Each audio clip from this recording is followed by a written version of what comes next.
ট্রাম্পের চোখ রাঙানি, ট্রাম্পের হুঁশিয়ারি এগুলো তো লেগেই রয়েছে, এমনকি শুল্ক বৃদ্ধির বিষয়টাও রয়েছে। এবং তারই মাঝে আমি ত্রিশক্তি বলছি, যদি রাশিয়া, চীন, ভারত একত্রিত হয় এবং এই যে বৈঠক হচ্ছে, জিনপিং, পুতিন, নরেন্দ্র মোদী তারা উপস্থিত ছিলেন, এবং এই বৈঠকের পর একদিকে আমেরিকার ক্ষেত্রে একটা অন্য বার্তা যেতে পারে কিনা, ডোনাল্ড ট্রাম্প একটু সমঝে যেতে পারেন কিনা, সমঝে যান কিনা, সেটাও গুরুত্বপূর্ণ বিষয়। তবে চীনের সংস্থার সঙ্গে জোট বেঁধে বৈদ্যুতিক সামগ্রী কি তৈরি করবে ভারত, অত্যন্ত গুরুত্বপূর্ণ বিষয়। মোদী জিনপিং বৈঠকের পর বয়কট পর্ব কি অতীত হচ্ছে? চীনের সংস্থাগুলির সঙ্গে যৌথভাবে বৈদ্যুতিক সামগ্রী উৎপাদন, নতুন একটা সম্ভাবনা দেখছে ভারতের সংস্থাগুলি। একদমই ঠিক। দুই প্রতিবেশী দেশের মধ্যে সম্পর্ক মজবুতের বিষয়ে সহমত মোদি জিনপিং। কারণ দেখো, এই গালওয়ান সমস্যার পর প্রায় 7 বছর পর এই এসসিও বৈঠক, এবং সেখানে গিয়ে এই চীন এবং ভারত তাদের কয়েকটি বিষয় সহমত হওয়া অত্যন্ত তাৎপর্যপূর্ণ বলেই মনে করছে আন্তর্জাতিক মহল। ট্রাম্পের শুল্ক নীতি সংঘাত ভুলিয়েছে ভারত এবং চীনকে। কোভিডের সময় বন্ধ হয়ে যাওয়া স্থল বাণিজ্য পুনরায় শুরু করার বিষয়ে কথা হয়েছে দুই রাষ্ট্রপ্রধানের মধ্যে। একেবারে। আর এখান থেকে সমুচিত আমরা আলোচনায় যাব। এই মুহূর্তে আন্তর্জাতিক সম্পর্ক বিশেষজ্ঞ দেবাশিস নন্দী আমাদের সঙ্গে রয়েছেন। আচ্ছা, মার্জনা করবেন কূটনৈতিক বিশেষজ্ঞ শুভাশিস ব্যানার্জি আমাদের সঙ্গে রয়েছেন। শুভাশিস, প্রথমেই যে বিষয়টা জানতে চাইবো, ভারত চীন সম্পর্ক, তাদের মধ্যে বাণিজ্য নীতি কি এবার শোধরাবে? দেখুন, আমি আগেও বলেছি, এখনো বলছি, সেটা হলো ভারত চীন সম্পর্কে দুজনে যদি ইনকাম বা দুজনে যদি নিজেদের রাস্তায় নিজেদের ফায়দা পরিষ্কার দেখতে পায় এবং সেটা লং টার্ম প্রবণতা থাকে, তাহলে দুজনের যেরকম ব্যবসায়িক একটা মনোভাবের চরিত্র বিশ্ব রাজনীতি বা বিশ্ব কূটনীতি এতদিন ধরে দেখেছে, সেটা কিন্তু লং টার্ম তার যদি থাকে তাহলে কিন্তু তারা একসাথে থাকবে। দুটো দেশের মধ্যেই বাণিজ্যিক মাইন্ডসেটটা অনেকটা একই রকম। দুটো দেশের মধ্যে একটা বাণিজ্য করার ইচ্ছা বা বাণিজ্য করার ক্ষমতাটা ডিউ টু হিউম্যান ক্যাপিটাল অনেকটা একই রকম, বিকজ আমাদের দুজনের পপুলেশন অনেকটা সিমিলার। আমাদের দুজনের কালচারাল ডেপথ বা কালচারাল স্পেকট্রামটা অনেক ডিফারেন্স হলেও আমরা জানি আমাদের প্রোডাক্টগুলোকে কি করে কোন মার্কেটে কি পুশ করতে হয়, এবং এখন যদি একে অপরকে মিউচুয়াল সাপোর্টের মাধ্যমে সেই মার্কেটগুলোতে ইন্ট্রোডিউস করিয়ে দিতে পারি, তাহলে আমরা হলফ করে বলতে পারি যে এই সম্পর্ক টিকবে। এবং দ্বিতীয়ত, চীনের ক্ষেত্রে বিশেষ করে উপর চালাকি বা আননেসেসারি পেনিট্রেশন বা আননেসেসারি ওভারল্যাপের দিকে যদি চীন এগোতে চায়, সেটা কিন্তু খুব একটা স্বাস্থ্যকর হবে বলে আমার মনে হয় না। তার কারণটা হচ্ছে, চীনের এই প্রবণতা আমরা আগেও দেখেছি। তবে আমার ধারণা, যেহেতু চীন আন্তর্জাতিক মহলে একটা প্রেসারে আছে, এবারে কোনো উপর চালাকি করার চেষ্টা করবে না, অ্যাটলিস্ট আগামী কিছু বছর করবে না। কারণ চীন চাইবে যে এই বিআরআইটা তৈরি হোক এবং এই বিআরআইতে এতগুলো দেশ, 62টা মতো দেশ যেটা আছে, তারা যেন পার্টিসিপেট করুক, যাতে করে এই অল্টারনেট ইকোনমিক করিডোরটা হোক। এবং রাশিয়া যেহেতু একটা ইন্টারমিডিয়েটারি বডি হিসাবে আছে, সেহেতু এই সম্পর্কটা অত সহজে ভেঙে যাবে বলে মনে হয় না। আর তাহলে এখানে পরবর্তীতে আমরা যেটা দেখতে পেলাম যে যেহেতু 3 রাষ্ট্রপ্রধান তারা একত্রিত হলেন এবং তাদের মধ্যে এই বৈঠক, তাহলে এখন আন্তর্জাতিক মহলে সেইটা কি বার্তা দিতে পারে বলে আপনার মনে হচ্ছে? দেখুন, যে কোনো বৈঠক খুব পজিটিভ বার্তা ইনিশিয়ালি দেয়। বার্তাটা ভারতবর্ষের পক্ষে ভীষণই পজিটিভ সবসময়, কারণ ভারতবর্ষ কোনোদিনই বিশ্বাস নিয়ে ছেলে খেলা করে না। ভারতবর্ষ কূটনীতির জগতেও কোনোদিন ডুপ্লিকেট গেম খেলেছে বলে ভারতবর্ষের ইতিহাস নেই, বা সেই অভিযোগও ভারতবর্ষের বিরুদ্ধে নেই। সুতরাং ভারতবর্ষ জানে একটা ব্যালেন্স থিওরিতে খেলতে, একটা স্টেবিলাইজেশনকে কি করে অ্যাক্টিভেট করতে হয়, ভারতবর্ষ সেটা জানে। কিন্তু ভারতবর্ষকেও এটাও বুঝতে হবে যাতে সবার চোখে ভালো হওয়ার জন্য ভারতবর্ষ যেন নিজের কোনো বিপদ ডেকে না আনে। তার কারণটা হচ্ছে, এন্ড অফ দ্য ডে একটা জিনিস বুঝবেন, যে হাতি, ড্রাগন, সাপ, খোপ, যা নামই আপনি দেন না কেন, একটা কথা খুব পরিষ্কার বোঝার দায়িত্ব আছে, সেটা হলো আন্তর্জাতিক কূটনৈতিক ডিসিপ্লিনে কেউ কারুর বন্ধু নয়। সবাই সবার মতো করে সবার জায়গায় সবার ফায়দাটা বুঝবে। সেই ফায়দাটা যদি ভারতবর্ষ নিজের ফায়দাটা নিজের মতো করে নিজের সময় বুঝে নিতে পারে, তাহলে আমার মনে হয় না এই সম্পর্ককে আগিয়ে নিয়ে যেতে কোনো কঠিন হবে। তাহলে শুভাশিস, ভারতের সংস্থাগুলির ক্ষেত্রে নতুন সম্ভাবনার বিষয় উঠে আসছে বই কি? নিশ্চয়ই নিশ্চয়ই নিশ্চয়ই। এবং আমি আরো আরেকটা কথা অ্যাড করছি, সবাই ভারত চায়না বা রাশিয়ার কথা বারবার বলছে, আমি আরো একটা কথা বলছি। ভারতের পক্ষে ভীষণ পজিটিভ লেগেছে আমার কিছুদিন আগে যেটা ঘটেছে, সেটা হচ্ছে ভারত এবং আফ্রিকার সম্পর্ক যেভাবে বেটারমেন্টের দিকে গেছে। আরো আমার ভালো লেগেছে যেটা গ্রেটার এশিয়া বা আমরা যদি বলি স্মল কান্ট্রিজ বা small powers like Nepal, Bhutan, এদের সাথেও যেরকম ভাবে বাণিজ্যিক সম্পর্ক বাড়ছে, বা ইন্দোনেশিয়া, মালয়েশিয়া, পরবর্তীকালে আফ্রিকা তো আমি বললামই, এই দেশগুলো এবং আপনার এসসিওতে যেই আদার কান্ট্রিজ আছে, কি তাজিকিস্তান, এরা সবাই যখন আমরা বিভিন্ন রকম বাণিজ্য করতে শুরু করব, তখন মাল্টিপল উইন্ডোজ তৈরি হবে, ট্রেড উইন্ডোজ। এই মাল্টিপল ট্রেড উইন্ডোজ যখনই আমাদের কাছে খুলবে, তখন মাল্টিপল অপরচুনিটি খুলবে। কালকে প্রধানমন্ত্রীর যে অ্যাব্রিভিয়েশনটা আছে, তার তৃতীয় ও দিয়ে যে অক্ষরটা আছে, সেটা ছিল অপরচুনিটি। এই অপরচুনিটি যদি আমরা একে অপরের জন্য তৈরি করতে পারি, এবং এই অপরচুনিটি যদি আমরা নিজেদের জন্য তৈরি করতে পারি, তাহলে কিন্তু আমাদের আগাম পথ চলায় খুব একটা কঠিন হবে না। এবং গতকাল সুভাষিস বাবু আপনার সঙ্গে আমাদের কথা হচ্ছিল, আজও যে বিষয়টা অবশ্যই আপনাদের নজর রাখতে হচ্ছে যে তাহলে কি এবার ভারত চীনের সঙ্গে যে বৈদ্যুতিক সরঞ্জাম সামগ্রী তৈরি করার দিকে যে পদক্ষেপ, সেটা কি আরো এগিয়ে নিয়ে যেতে পারে? দেখুন, কি একটা কথা আছে না, পোড়া গরু সিঁদুরে মেঘ দেখলে ভয় পায় না, এরকম কিছু। আমি একটা কথাই বলছি, দেখুন, হ্যাঁ, আমি একটা কথাই বলছি, আমার খাদ্যাভ্যাসের জন্য আমি আজিনামোটো দেওয়া খাবার দাবার খুব একটা বেশি খাই না, কিন্তু আমি এটুকুনি প্রেসক্রাইব করতে চাই যে চায়না খাবার খুব ভালো, কিন্তু সেটার লংজিভিটিটা দেখে খেও, এত খেও না যে বদহজম হয়ে যাক এবং পরবর্তীকালে শরীর অসুস্থ হয়ে যাক। পয়েন্টটা হচ্ছে খুব সিম্পল, সেটা হচ্ছে চায়নার সাথে বন্ধুত্ব করুন, চায়নার সাথে ট্রেড রিলেশনস বানান, সব ঠিক আছে। ভারতবর্ষের স্ট্র্যাটেজিক প্রেজেন্সটা যেন চায়নার কাছে খুব একটা ওয়াইড ওপেন না হয়ে যায়, কেন আজকে যে ড্রাগন, কালকে সে সাপ হতে 2 মিনিটে লাগবে না। সুতরাং এমন একটা পরিকাঠামো বানাতে হবে, যে পরিকাঠামো থেকে চায়না ভারতবর্ষের সাথে বাণিজ্য করলো, সেও লাভ করলো, আমরাও লাভ করলাম, নো প্রবলেম ইন ইট।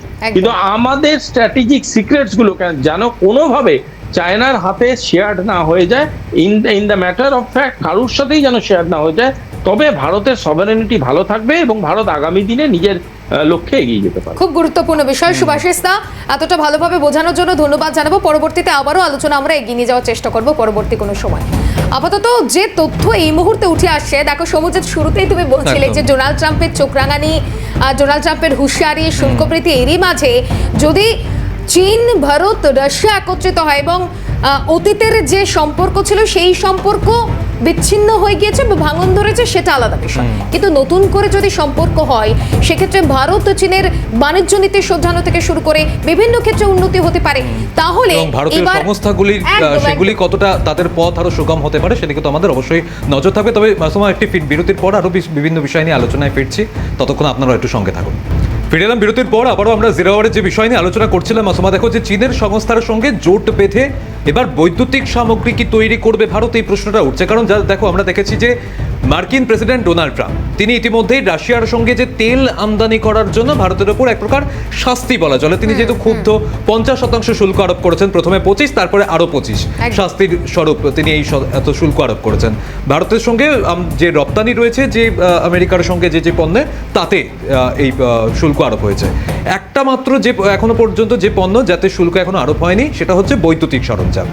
এবার এই বৈদ্যুতিক সরঞ্জাম যদি এই মুহূর্তে চীনের সঙ্গে ভারত একটা যৌথভাবে সেইগুলি তৈরি করে, তাহলে পরবর্তীতে এরপরে কোনো প্রভাব পড়বে কিনা, বা এটাকেও সেই পণ্যের আওতায় আনা হবে কিনা, বা অর্থাৎ শুল্কের আওতায় বাণিজ্যিক দিক থেকে কিভাবে এগিয়ে নিয়ে যাওয়া হবে, বা মার্কিন প্রেসিডেন্ট ডোনাল্ড ট্রাম্প তিনি এই বিষয়টাতে আবার রুষ্ট হতে পারেন কিনা, এই সমস্ত প্রশ্নগুলো উঠে যাচ্ছে। যদিও আন্তর্জাতিক মহল তারা বলছেন যে আমেরিকা কি ভাবলো বা কি ভাবলো না, সেটা নিয়ে ভারত এই মুহূর্তে গুরুত্ব দিচ্ছে না। তবে দেখো, ডোনাল্ড ট্রাম্প এই যে এসসিও বৈঠক, এই বৈঠকটাকেও কিন্তু ভালো চোখে দেখেনি, দেখনদারি বলে আখ্যা দিয়েছে।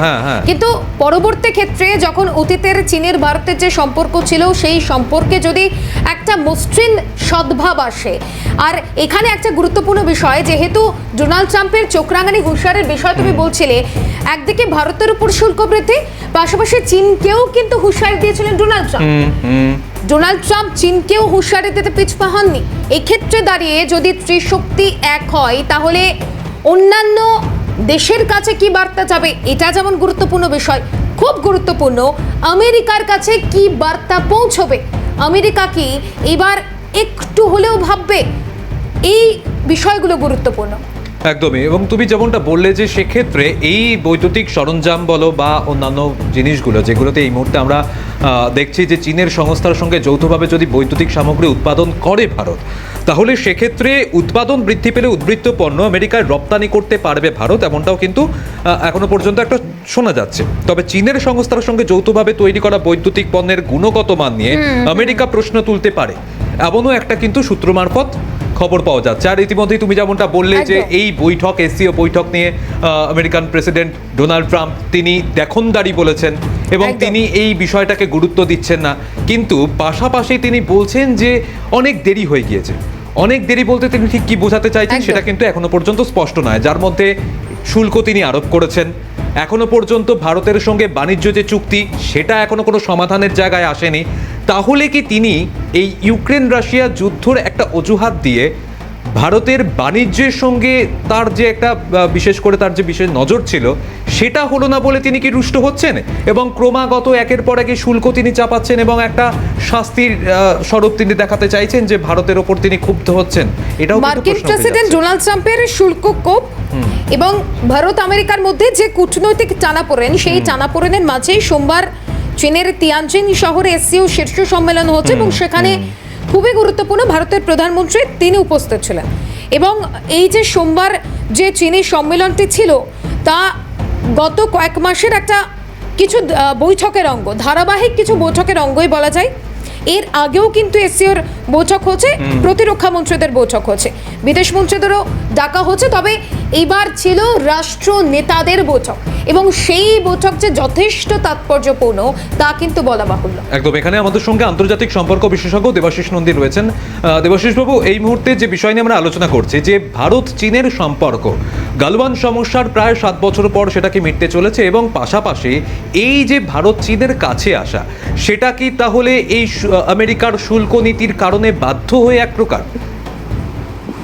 হ্যাঁ, এটা তো অবশ্যই মানে ইনডাইরেক্টলি আমেরিকার শুল্ক নীতির একটা পাল্টা স্ট্র্যাটেজি। দুদেশ কাছাকাছি এসছে, কারণ দুদেশের একটা কমন স্বার্থ রয়েছে, সেটা হচ্ছে চীন এবং ভারতের, সেটা হচ্ছে আমেরিকার শুল্ক নীতি। এবং চায়না এই আমেরিকার শুল্ক নীতির দ্বারা আক্রান্ত হচ্ছে 2017 সাল থেকে, আবার নতুন করে হচ্ছে, ইন্ডিয়া হচ্ছে, একটা কমন ইন্টারেস্ট। দ্বিতীয়ত হচ্ছে তাদের কতগুলো কমন ইন্টারেস্ট আছে যে আমেরিকার বাণিজ্যিক বা আর্থিক আধিপত্য সারা বিশ্ব জুড়ে এবং ডলারের যে আধিপত্য আন্তর্জাতিক বাণিজ্যের ক্ষেত্রে, সেই ক্ষেত্রে এই চায়না, ইন্ডিয়া এবং রাশিয়া মিলে একটা ডলারাইজেশন করতে চাইছে এবং তারা একটা অভিন্ন মুদ্রা করতে চাইছে। পাশাপাশি তারা চাইছে যে যে একটা বহুমেরুকেন্দ্রিক একটা বিশ্ব ব্যবস্থা গড়ে তুলতে। সেখানে চায়নারও একটা লাভ যেমন রয়েছে যে নিজের যে অস্তিত্বকে আরো রিএস্টাবলিশ করা, পাশাপাশি ভারতের প্রতি চায়না যে ইন্টারেস্ট সেটা হচ্ছে বড় বাজার ভারতের, অর্থাৎ এই বাজারটাকে নষ্ট করতে চায় না, হারাতে চায় না, সেই যে চায়নার একটা বড় ইন্টারেস্ট রয়েছে সম্পর্ক।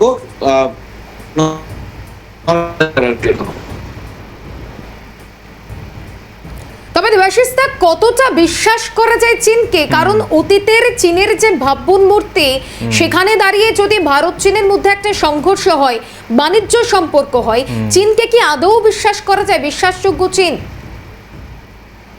চায়নাকে গতকালও বলেছি আপনার প্রোগ্রামে, China can be a partner, can not be a trusted friend. এটা আমরা বিভিন্ন সময় দেখেছি। দেখা যাচ্ছে যে ভারতের প্রধানমন্ত্রীর সাথে তিনি আলাপ করছেন, চাইনিজ প্রিমিয়ার ইন্ডিয়াতে আপ্যায়িত হচ্ছেন, তো চাইনিজ প্রিমিয়ারের বিমান ভারতে টেক অফ করার পরে দেখা যাচ্ছে সীমানায় সংঘর্ষ শুরু হয়ে গেছে। অর্থাৎ চায়নাকে খুব স্ট্র্যাটেজিক্যালি হ্যান্ডেল করা, অর্থাৎ বাণিজ্যিকভাবে এনগেজ করেই একমাত্র চায়নাকে শান্ত রাখা যায়। কারণ ড্রাগনকে বিশ্বাস করা খুব মুশকিল, কারণ ইতিমধ্যে এর আগে আমরা দেখেছি যে ভারতের সীমানার একটা বড় অংশ তাদের ম্যাপে ঢুকিয়ে নিয়েছে, ভারত আপত্তি জানানো সত্ত্বেও। সুতরাং চায়নার সাথে আমাদের মানে কি অর্থনৈতিক সম্পর্ক হতে পারে, প্রযুক্তিগত কোঅপারেশন হতে পারে, কিন্তু can not be trusted friend. এটা হচ্ছে ওদের যতক্ষণ ইন্টারেস্টটা সার্ভ করবে ইন্ডিয়া, ততক্ষণ ইন্ডিয়ার সাথে সম্পর্ক থাকবে। স্যাটিসফাইড হওয়ার জায়গা নেই আর কি, মানে একদম নিশ্চিতভাবে রাশিয়ার সাথে এটা ট্রাস্টেড ফ্রেন্ড হিসেবে ধরা যায় রাশিয়াকে, এই চায়নাকে ধরা যায় না। সেক্ষেত্রে তো আমরা দেখেছি ভারত এবং পাকিস্তানের সংঘাতের সময় পাকিস্তানকে সাপোর্ট করেছিল চীন, এরপরেও করবে, পাকিস্তানকেও করবে, বাংলাদেশকেও করবে, শ্রীলঙ্কাকে করবে, করে যাচ্ছে। আমাদের বন্ধু রাষ্ট্র নেপাল তাকেও উস্কিয়েছে ভারতের বিরুদ্ধে। তাদের একটা বিআরআই যে পলিসি রয়েছে, সেই পলিসির একটা পার্ট হিসেবে তারা এন্টায়ার দক্ষিণ এশিয়াতে বাণিজ্যিক আধিপত্য বিস্তার করবে এবং নিজেদের কনফিডেন্সে নিয়ে আসার চেষ্টা করছে দক্ষিণ এশিয়ার প্রতিবেশী রাষ্ট্রগুলোকে। সুতরাং সেখানে তাদের স্বার্থ তারা পূরণ করতেই থাকবে। এখন ভারতের সাথে স্বার্থ হচ্ছে, এটা বড় বাজার রয়েছে, অনেক ইনভেস্টমেন্ট রয়েছে, যেটা মাঝপথে থমকে গেছিল গালওয়ান ইনসিডেন্টের পর, সেগুলোকে পুনর্নবীকরণ করা। তাহলে স্ট্র্যাটেজিক্যালি চীনকে হ্যান্ডেল করতে হবে বলছে। Definitely, tactfully, strategically. একদম। অর্থাৎ তাহলে এখানে আরো একটা প্রশ্ন, আমরা যেটা এখনো পর্যন্ত যেটা বুঝতে পারছি যে ডোনাল্ড ট্রাম্প তার যেমন ভারতের বাণিজ্যের ওপর নজর রয়েছে, তেমনই চীনের শি জিনপিং তারও কিন্তু নজর রয়েছে বাণিজ্যের ওপরে। ওই জন্য এই মুহূর্তে তিনি ভারতের সঙ্গে একটা সুসম্পর্ক বজায় রাখার চেষ্টা করছেন। একদম। দেখুন, চায়নাকে যদি আমরা ধরি, যে আমরা ইতিমধ্যে শুনতে পাচ্ছি যে বেজিং এর সাথে ওয়াশিংটনের আলোচনা শুরু হয়ে গেছে। এখন আমেরিকা ঠিক কত পার্সেন্ট ফাইনালি চায়নার উপর ট্যারিফ আরোপ করবে সেটা কিন্তু এখনো পরিষ্কার নয়। সেই ক্ষেত্রে তো দেখুন, চায়নার সাথে যতই আমেরিকার মানে কনফ্রন্টেশন থাকুক না কেন, প্রতিযোগিতা থাকুক না কেন, কিন্তু চায়না কিন্তু আমেরিকার সবচেয়ে বড় ট্রেডিং পার্টনার। এটা মাথায় রাখতে হবে। চায়না বুঝে বাণিজ্য, অর্থাৎ সেখানে দেখা যাচ্ছে যে ভারতের সাথে তো সম্পর্ক রাখবে, আমেরিকার সাথে ওয়ার্কেবল রিলেশনস রাখবে। এখন কি রাষ্ট্রগুলো না নির্দিষ্ট কোনো রাষ্ট্রের উপর আস্থা রাখে না, মানে একাধিক পার্টনার্স খোঁজে, সেই ইকুয়েশন গুলো চেঞ্জ করে আগের মতো নেই। মানে ঠান্ডা যদি সময়কালে যে এরা বন্ধু, এরা শত্রু, এই সমীকরণ এখন চলছে না। নতুন নতুন মিত্র হচ্ছে, নতুন নতুন পার্টনারশিপ হচ্ছে, আবার ভেঙে যাচ্ছে, পরে টাইমিং আবার রিকনস্ট্রাক্ট করছে। অর্থাৎ প্রতি মুহূর্তে ইন সার্চ অফ পার্টনার্স, আর এই নীতি গ্রহণ করছে সবাই, ভারতও করছে। তবে কোভিডের সময় যে স্থল বাণিজ্য বন্ধ হতে আমরা দেখেছি, সেটাকে নতুন করে শুরুর একটা সম্ভাবনা তৈরি হচ্ছে। অবশ্যই। এবং স্থল বন্দরগুলো যেটা রয়েছে, সেটা আমাদের অরুণাচল আবার সিকিমে, সেগুলো অ্যাক্টিভ হবে, নতুন নতুন স্থল বন্দর গঠন করার চেষ্টা করা হচ্ছে। তাহলে কি চায়না থেকে যে পথে নৌপথে আসে শিপমেন্ট, সেটা একটা দীর্ঘ পথ, ব্যয়বহুল। সুতরাং সেখানে যদি এরকম ল্যান্ড বর্ডার দিয়ে ট্রেড করা যায় এবং সেগুলো যদি ওপেন করে দেওয়া যায়, তাহলে দুদেশই বেনিফিট হবে এবং সীমান্ত অঞ্চল উন্নয়ন হবে। অর্থাৎ ট্রেড যত হবে, দ্বিপাক্ষিক ভুল বোঝাবুঝিটা কমবে। কারণ আন্তর্জাতিক বাণিজ্য, আন্তর্জাতিক কূটনীতি এখন গুরুত্বপূর্ণ ভূমিকা পালন করে, সেটা হচ্ছে অর্থনীতি। অর্থাৎ অর্থনৈতিক স্বার্থ কোন কোন দেশের দ্বারা পূরণ হবে, লাভবান হবে কোন দেশের দ্বারা, সেটা হচ্ছে বড় মিত্র হয়। অর্থাৎ সেখানে ইকোনমিক ইন্টারেস্টটাকে যদি এনহ্যান্স করা যায়, তাহলে দেখবেন চায়নার সাথে যে প্রতিনিয়ত যে ছোট ছোট বিবাদ চলছে, সেগুলোকে অনেকটা ওভারকাম করা যাবে বলে আমার মনে হয়। দেবাশিস, একটা বিষয়, ট্রাম্পের লাগাতার হুঁশিয়ারি, চোখরাঙানি, এগুলো তো রয়েছে। সেক্ষেত্রে দাঁড়িয়ে ভারত, চীন, রাশিয়া যদি ত্রিশক্তি একত্রিত হয়, তাহলে ডোনাল্ড ট্রাম্প কি এবার একটু বুঝবে, একটু সমঝে যাবে? কি বার্তা পৌঁছবে, কি মনে করেন? ডোনাল্ড ট্রাম্পকে অ্যাজাম্পশন করা খুব মুশকিল। উনি তো কাউকে ভয় পান না, কিন্তু আমেরিকার যুক্তিবাদী যারা মানুষজন আছেন, যারা বুদ্ধিজীবী এবং অ্যাডমিনিস্ট্রেটর, যারা ব্যুরোক্রেসিতে আছে বা ফরেন পলিসিতে আছেন, তারা বুঝবেন যে এবার আমেরিকার একটু চিন্তা ভাবনা পরিবর্তন করা প্রয়োজন। কিন্তু ট্রাম্প তো একরকম মানুষ, তিনি ব্যক্তিগত ইগো নিয়ে থাকেন, ন্যাশনাল ইন্টারেস্ট অপেক্ষা পার্সোনাল ইগোকে বেশি গুরুত্ব দেন। আমার মনে হয় যে আমেরিকার যারা বড় বড় বিজনেস হাউস যারা রয়েছে, যারা ইনভেস্ট করেন বিভিন্ন দেশে, তাদের একটা চাপ থাকবে ট্রাম্পের ওপর, যে রিথিঙ্ক করার জন্য এই ট্যারিফ নীতি। আর এই মুহূর্তে তো আমরা দেখতে পেয়েছি যে মার্কিন প্রেসিডেন্ট ডোনাল্ড ট্রাম্প নিজেই এই ভারতের ওপর এত শতাংশ শুল্ক আরোপ করার পর নিজেই চাপে পড়ে যাচ্ছেন, চাপে পড়েছেন। এবং ইতিমধ্যে মার্কিন যুক্তরাষ্ট্রে একটু কানাঘোষা শোনা যাচ্ছে যে তারাও জনগণের একটা বড় অংশ, বিজনেস গ্রুপ যারা রয়েছে, হাউসগুলো, তারাও একটা অসন্তোষ প্রকাশ করছে। এরকম হলে তো আমেরিকার বাণিজ্য নীতি ভ্রান্ত হবে এবং এটা অসফল হবে। সুতরাং তারা ভাবছেন যে এরকম শুল্ক আরোপ না করে বাণিজ্যের ট্যারিফটা কমিয়ে যাতে বেশি পরিমাণ বাণিজ্য করা যায়, তাহলে আমেরিকা লাভবান হবে। অর্থাৎ এই এক পেশের ট্যারিফ আরোপ করার ফলে আমেরিকাকে প্রাপ্ত করে দিতে পারে বিভিন্ন দেশ। আর কি হয় সেটাই গুরুত্বপূর্ণ। সেদিকে আমাদের অবশ্যই নজর থাকবে। ধন্যবাদ জানাবো দেবাশিস। একদমই, অবশ্যই দেবাশিস বাবুকে আমরা ধন্যবাদ জানাচ্ছি, কারণ আজকে জিরো আওয়ারের সময় এখানেই আলোচনা শেষ হয়েছে। তাই পরবর্তীতে অন্যান্য খবরের জন্য আপনাদের নজর থাকুক ক্যালকাটা।